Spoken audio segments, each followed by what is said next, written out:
Hello everyone and welcome to the Cheat Meal presented by Deep Fried Draft. This is our draft review and we're going to continue our draft review with the Indianapolis Colts.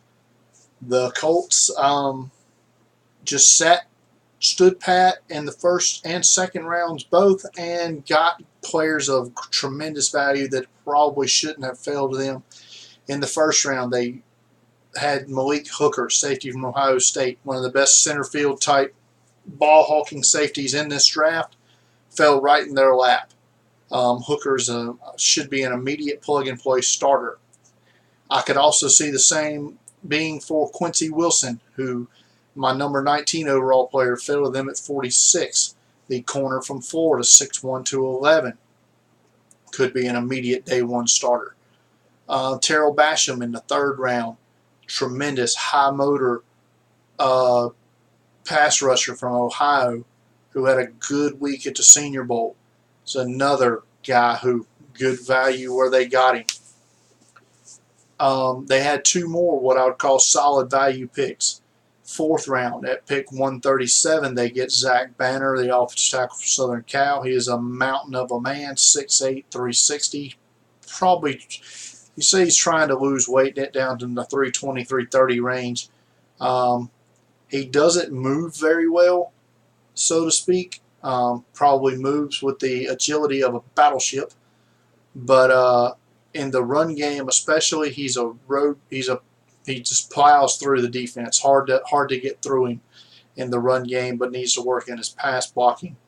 At pick 143 they got Marlon Mack, tremendous running back from South Florida, home run hitting ability there, and I would not be surprised if he's not taking starter snaps away at some point going forward. Their next couple of picks were guys I did not have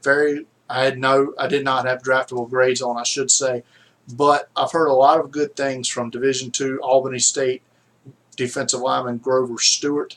He's definitely a nose tackle at the next level, but just not a guy. I just didn't have enough time to study him, I guess, so I couldn't put a draftable grade on him, but the Colts apparently did enough on him to pick in the fourth round. But it does hurt their overall value score in the end for me. Same for Nate Hairston, a corner from Temple, who was a guy who could be a solid player, maybe in the nickel slot type corner, or just could be a backup corner, special teams, gunner type guy.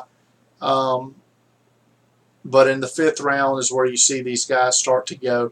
And like I said, these fifth, sixth round guys, when you start drafting guys that I don't have a draftable grade on, it tends to hurt the value grade overall, but that doesn't necessarily, and that's why this year I added what I call the money value, which is the first three rounds, because that's where you normally get your starters from, and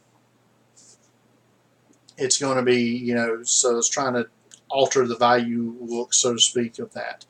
Another pick they had in the fifth round went into me in their last pick at 161 is Anthony Walker from Northwestern, who could maybe down the road be a starter, but definitely should contribute early and often on special teams. They had a few notable undrafted player signings. Jerry Ugakwe, an offensive tackle from William & Mary, did not test well. I thought he had good tape for a FCS offensive tackle, but his testing was subpar at the combine. Bug Howard from North Carolina, tremendous size, could possibly make the team. They didn't draft any other wide receivers. Darrell Daniels is a flex tight end from Washington. I know my man Emory Hunt loves P.J. Walker, the quarterback from Temple. He signs with the Colts. Maybe gets a chance as a practice squad type quarterback to develop. Brandon Ratcliffe from Louisville has some home run hitter ability as a running back, but long shot to make the team here. And the bloodlines for receiver Trey Griffey from Arizona, tremendous. His father, Hall of Fame baseball player King Griffey Jr. So Those are some names of undrafted guys they signed. Their total value, like I said, their picks of Stewart and Hairston bring their total value down to 17th in the league with a 16 average value per pick, but number 3 in the league for the money value. That's going to do it for the Colts review here. We're on next. See you next time with our next review. Thanks.